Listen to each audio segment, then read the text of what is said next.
le béchi, le pleur dans la yadout n'est pas un pleur comme qu'on entend chez les goïms, etc. C'est pas un excès de sensibilité, un excès de sentiment, un excès de régachot. C'est pas, ça, c'est chez les goïms, ça. Le pleur dans la yadout, Rabotai, c'est un pleur de chorma. Ça provient de la chorma. Ça provient de quoi, Rabotai? Ça provient du stade où un homme a tellement bien compris la chose que le symptôme de ça amène aux pleurs. Là, il faut comprendre quel rapport que d'avoir bien compris quelque chose amène aux pleurs. Chez les goïms, on sait que le pleur, il vient d'autres facteurs, d'autres paramètres. Il vient du trakshout, du sarat regashot, il vient d'une situation qui m'a choqué, etc. C'est-à-dire des choses qui touchent, on va dire, un bouleversement rikshi. Mais pas du tout par rapport à la chorma. Ça touche pas la chorma. En fait, une yann comme ça, c'est que quand un juif comprend, effectivement, la chorma, parce que la chorma, en vérité, dans la définition de la Torah, la chorma, c'est savoir donner des définitions aux choses.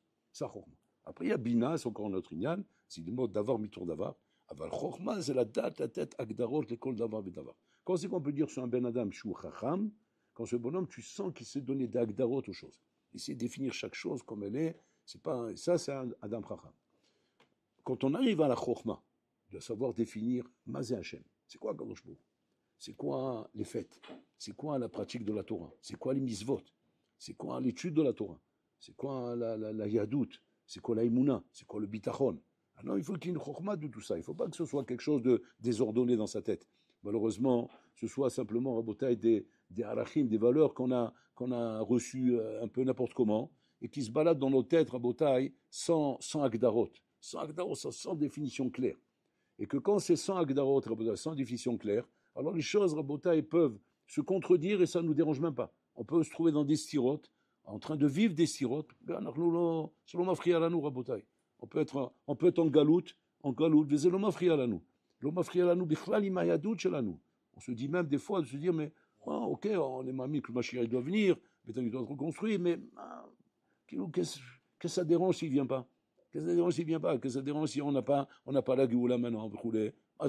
Qu'est-ce qu'il nous faut? Il nous faut des chivotes, on a des chivotes. Il nous faut des synagogues, on a des synagogues. Il nous faut la pratique des misot de la Torah, on a cette pratique des misot de la Torah. Donc, ma'inyan maintenant de ce Mashiach, de cette Géoula, de ce Inyanim. Nachon, c'est écrit dans la Torah. Mais combien cette chose-là, Inachinami, tu l'as compris, tu l'as intégré? Combien tu as compris que c'est mouchrach liot kacha? C'est obligé que ce soit comme ça. Comme une définition, que quand il y a la définition de quelque chose, et tu sais que ça ne peut pas être autrement, donc s'il ne peut pas y avoir bichlal, d'idées dans la tête qui peut passer et te dire ça peut être autrement. D'avoir casé. Ce n'est pas la définition sinon. Et ça, Rabotai, c'est la chose qu'il faut comprendre, Rabotai. Akadosh Baruch Hu, Rabotai, c'est une histoire qui commence Rabotai, à la sortie d'Égypte. C'est là-bas que commence l'histoire d'Akadosh Baruch Hu. Je ne parle pas de Akadosh Baruch Hu dans sa relation avec Abraham, Israël et Yaakov. Ça, ça relève pas pour nous. C'est pas nafkamina pour nous. Pour nous, c'est à partir de la sortie d'Égypte. À partir de la sortie d'Égypte, bon, l'Olam Kaviachol nous a voulu comme peuple. Hachem nous a voulu comme peuple. Donc il nous a pris, il a fait sortir d'Égypte les gens qui étaient censés devenir le peuple d'Akadosh Baruch Hu, Am Israël. Et ce peuple-là qu'Akadosh Baruch Hu a choisi, Shubachar Bahem, Natan Lahem ta Torah. Il leur a donné sa Torah. Maintenant qu'Hachem a donné la Torah à Israël, là commence l'histoire de Israël. C'est là que commence l'histoire de Israël, à partir du moment où ils ont donné la Torah. Donc là, il faut avoir des définitions claires. C'est-à-dire que la mitzvot d'Hachem dans ma vie, et combien d'achinami j'ai de Torah dans ma vie. La mitzvot d'Hachem dans ma vie, c'est combien de Torah j'ai dans ma vie. On ne peut pas dissocier les choses. On ne peut pas dire maintenant que Hachem, c'est une mitzvot indépendante de la Torah. Un d'avoir cassé. Ça, c'était avant Matan Torah. Avant Matan Torah, il pouvait y avoir une relation avec Hachem hors Torah, comme Abraham, Israël et Yaakov. C'est une relation de Avotenu à Kedoshim. Mais quand on est passé à Botaï à Matan Torah, c'est impossible. C'est-à-dire qu'un juif à Botaï qui va te dire je vis ma yadout avanilo lomet Torah, ce bonhomme n'a rien compris à la yadout. Il lui manque la définition, il n'a pas les bonnes définitions. Donc c'est pas que, comment dire, il dit n'importe quoi ou il sait pas. Non, c'est même pas ça. C'est qu'il n'a pas les bonnes définitions des choses. C'est comme si qu'il est en train de prendre, je sais pas moi, une règle mathématique pour autre chose. Il a confondu des choses. Et à cause de ces confusions, il fait des erreurs. Et ces erreurs sont fatales. Parce qu'en fait, elles ne sont pas que des erreurs. Genre, c'est pas une erreur par rapport à un mifran ou à un baccalauréat. C'est pas ça, Rabotai. Ces erreurs qui ont des conséquences dans la vie. Dans la vie, je peux arriver à une achinami, à me tromper dans des décisions dans ma vie. à faire des choses qui sont complètement fausses parce que je n'ai pas la définition des choses. Je n'ai pas compris, mamash, l'agdara des choses. Quand je comprends l'agdara des choses, alors je comprends que quoi? Que le malach, il est bien précis. Comme un pshat dans la Gemara, comme un pshat dans Tosot. Je ne peux pas faire un faux pshat parce que c'est pas ça, c'est pas ce qu'il dit Tosot. Donc tu vas dire, ouais, mais c'est quoi? C'est pas logique ce que je dis? Je ne parle pas de logique, ça peut être logique ce que tu dis, mais c'est pas ce qu'il dit Tosot. On est là pour comprendre ce qui est marqué ici. On n'est pas là pour comprendre ce qu'on pourrait dire. On pourrait dire, il y a plein de choses qu'on peut dire dehors. Les goïms, chokhma, bagoïm, tamim, ils sont pas bêtes les goïms, c'est pas des khmar. Ils ont des chokhmot, ils ont des inyanim. Il y a plein de choses à dire dehors. Mais c'est pas le pshat de la Torah, c'est pas le pshat du Hémet, c'est pas le pshat de l'histoire du monde. L'histoire du monde, à partir de la Torah, a été donnée, elle doit être mamash en accord total avec tous les détails de la Torah. Tous les détails de la Torah, parce que comme c'est marqué, Istakel Boraita ou Baralma. Hachim te dit, le plan du monde, c'est la Torah. C'est je regarde la Torah, je crée le monde. Donc ça veut dire que tout est là, tout est dans la Torah. C'est que quand la Gemara demande Triatamitin, Minaïn, Olamaba, Minaïn, Schar chez Mizot, Minaïn, la Gemara demande dans Sanhedrin. Où c'est marqué, où c'est marqué, où c'est marqué, où c'est marqué. La Gemara débite comme ça des questions dans tous les sens, sur des choses qui sont des choses basiques, que tout le monde croit. Mais quand même, la Gemara demande où c'est écrit, qu'est-ce qu'elle veut la Gemara? Quoi, la Gemara, elle veut remettre en question que si c'est pas écrit, alors j'y crois pas. Exactement comme ça. Exactement comme ça. Si la chose n'est pas écrite dans la Torah, tu n'as pas un mécor de la Torah, de ce que tu avances et de ce que tu dis, cette chose-là, une achinami, ne doit pas, bichlal, se balader dans ta tête. Elle ne doit pas exister. Même si c'est quelque chose que tu as reçu de tes parents, tes grands-parents, tes arrière-grands-parents, tes arrière-grands-parents, bichlal, s'il n'y a pas de mécor dans la Torah, cette chose-là ne doit pas exister. Donc ça, c'est la définition en Bretagne. Dans cette définition des choses, bon, alors là, a demandé une chose à un moment donné, et cette chose-là, c'est là que va commencer le ignan du Chorban Betamikdash. Hachem, il a dit, Souli Mikdash, Veshahanti Betocham. Bon, putain, mais il nous dit quoi? Je veux habiter avec vous. À grosser la course, je veux laisser les mondes Elionim et descendre en bas et habiter avec vous. C'est comme si que maintenant, puis toi, imagine-toi, comme ça, Elion a vu t'appelle au téléphone, il dit, je veux habiter chez toi. À grosser la course et Chababaï. Bon, c'est bouleversant. C'est bouleversant. Où je vais le mettre? Où il va dormir?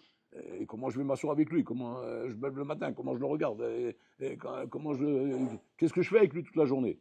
Et il dit, je veux vivre avec toi. Bon, alors là, mais il nous annonce ça, Rabota. Il nous annonce Pitom, Asouli Bigtal, Shahadi Betocham. Je veux vivre chez vous. Je veux vivre chez vous, et on ne comprend pas ce que ça veut dire. En fait, le problème, c'est que je n'ai pas l'Agdara. Je n'ai pas l'Agdara, et à cause de ça, justement, j'ai un problème. C'est quoi l'Agdara, Rabota? L'Agdara, c'est que Borolam, quand il nous a sortis d'Égypte, il nous a donné la Torah. Ce n'est ni plus ni moins qu'un mariage avec lui. Bon, alors là, il me dit, ça y est, tu es ma femme, je suis ton mari, on est mariés ensemble. On est mariés ensemble à partir de là. Donc, c'est-à-dire, c'est pas que tu vas dire à Kadosh Baruch Hu, bon, alors là, bon, tu es bien gentil, on se voit à la synagogue, ouais, on se voit au Beth Midrash, on se voit à des moments que moi, ça me convient de te voir. En dehors de ces moments-là, ouais, je te dis bye bye. Ça ne prend pas la tête toute la journée, j'ai pas envie d'être avec toi toute la journée. Par contre, on n'est pas mariés. On n'est pas mariés ensemble. Comme ça, on dit dans le jargon des goïms. Nous ne sommes pas mariés ensemble, laisse-moi donguer, laisse-moi respirer. Non, c'est pas ça le chat. Tu vois, tu n'as pas l'Agdara Nichona. On est marié avec Hachem. Hachem veut que tu sois constamment avec lui. Ça ne me convient pas. Tu as un problème, tire-toi une balle. Tire-toi une balle, tu as un problème. Pourquoi? Parce que le chat, il est comme ça. Malgré toi, tu vis, malgré toi, tu seras jugé, malgré toi, tu seras ça, et malgré toi, ça veut dire qu'il n'y a pas le choix. On te laisse, c'est ça l'Agdarot. L'Agdarot, c'est qu'on ne te laisse pas le choix. Le choix, c'est quoi? Ou Bacharta Bachaim. C'est ça le choix. Le choix, c'est quoi? Choisis la vie. Et c'est quoi la vie? La Torah, les Mizot, tout ça, c'est ça le choix. C'est pas le choix de faire des Averot. Non. J'ai créé le mal, j'ai créé le bien, Bacharta Bachaim.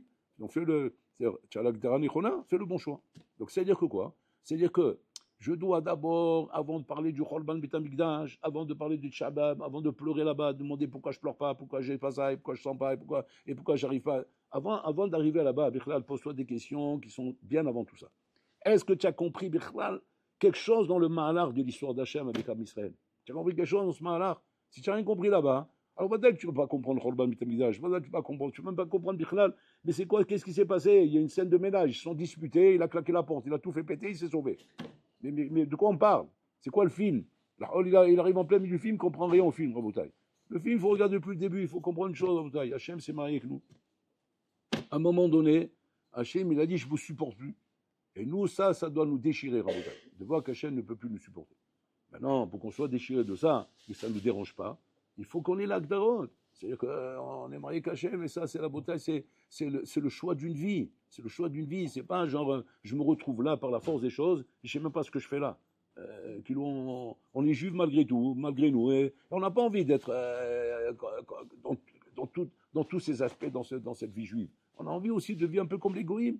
Moi, j'aime bien, la vie des goïms, j'aime bien ce qui se passe là-bas. Moi, je regarde dans les réseaux sociaux, etc., je me balade là-bas, il y a plein de trucs intéressants là-bas. Il y a plein de trucs que j'aimerais faire là-bas.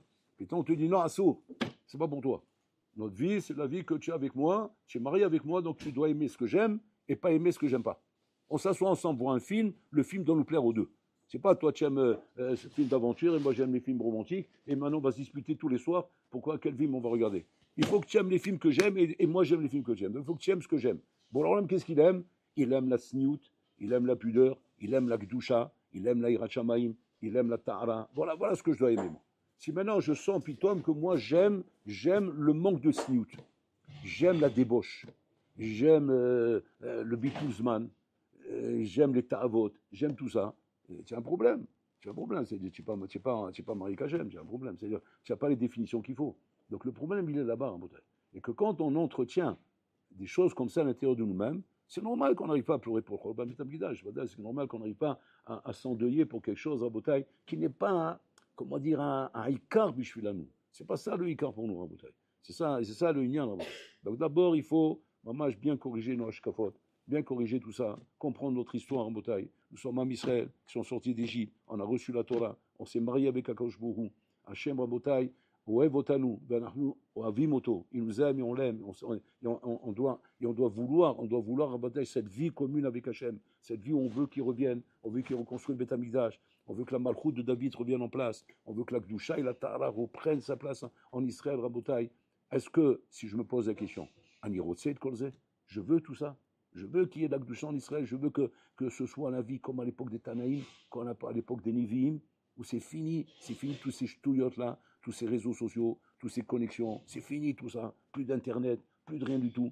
Ce sera toute la journée de la lecture de Gemara, de la lecture de Chumash, de la lecture de Midrashim, d'Atouille. Ça sera quoi tes promenades? Bikur Cholim. Ça sera quoi tes évasions? Midrash Talpiot. C'est-à-dire tu vas changer de vie. Changer de vie, c'est quoi changer de vie? Retrouver la vraie vie, Rabotai, et pas celle de la galoute dans laquelle on était projeté, Rabotai. Et ça, c'est des choses qui demandent un gros travail personnel, Rabotai. Donc on ne peut pas uniquement se dire Ani Lomet Torah, Ani Mitpalel, Ani Osezer, Ani Yodi Pseder. Tu peux, en le disant vite, ou on peut dire ça. Mais quand on veut comprendre, Rabotai, le Omek Advarim, alors Rabotai, c'est quelque chose qui demande beaucoup de travail intérieur, Rabotai, beaucoup de travail intérieur, et de comprendre, Maman, chez Nachinami, qu'est-ce qu'on est censé, languir dans le Beth Amikdash? Qu'est-ce qu'on est censé languir dans la Géoula, dans la venue du Mashiach, dans ces choses-là? Alors, Adam Sofer, il pose une chéla à tout. Il demande, la matzrim la mid beviat Mashiach. Pas aussi bahim chez les Yehudi. Dans les Yehudi, Rabotai, il y a des points de repère qui sont clairs.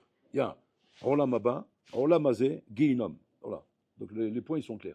Mazé biat Mashiach. Qu'est-ce que le Mashiach, il est censé nous amener dans notre vie, Rabotai? Triatamitim, on comprend. Pourquoi? Pour que tu comprennes que quoi? Que c'est pas une matara de mourir. La matara, c'est de vivre. Donc, mais là, à un moment donné, on passe par la mort. Pourquoi faire? Pour ressusciter. C'est-à-dire pour se purifier de l'eau faute et ressusciter, Rabotai, dans la Gdusha et dans la Tara. Donc on comprend Triatamitim. Avant Mashiach, Mazé Mashiach, Rabotai. Il explique le Adam Sofer comme ça. Le Yisod dit comme ça. La venue de Mashiach, Rabotai, c'est une imoula que nous devons avoir, que Ayom ba Mashiach. Aujourd'hui, il vient Mashiach. C'est quoi Ayom ba Mashiach? C'est-à-dire aujourd'hui, pour l'Olam, il revient à sa place. Il revient à sa place, et mais là, la Malchut revient, le Beth Amikdash est reconstruit, la Géoula vient. C'est ça, Emouna Bibiat Mashiach. C'est-à-dire que je suis prêt, Mouchan ou Mezouman Rabotai, Larzor le Mekor Achaim, de revenir au Mekor Achaim tel que Hachem le conçoit Rabotai. Et pas maintenant de dire, je me sens pas prêt à ça. Je me sens pas prêt à tout ça. Je sens que c'est tellement loin de moi, Véroulé. Quand tu dis que tu ne sens pas prêt à tout ça, Rabotai, c'est qu'en fait, tu as un problème. Chatalo Mamid Bebiat Mashiach. C'est en fait, Bebiat Mashiach, Mamid Bebiat Mashiach, c'est le sikoum de tout ce que je viens de dire.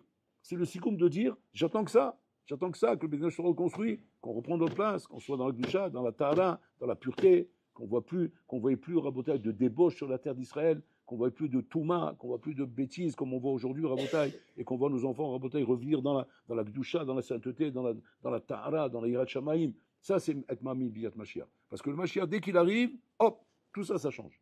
À cause des Mishtani, Rabotai. Et ça, c'est la chose Enachinami à laquelle je dois être prêt. Sinon, Atalom et Sabeb et Biyat Mashiach. J'attends pas ça. Parce qu'encore une fois, Biyat Mashiach, ce n'est pas une théorie. C'est pas un concept comme ça.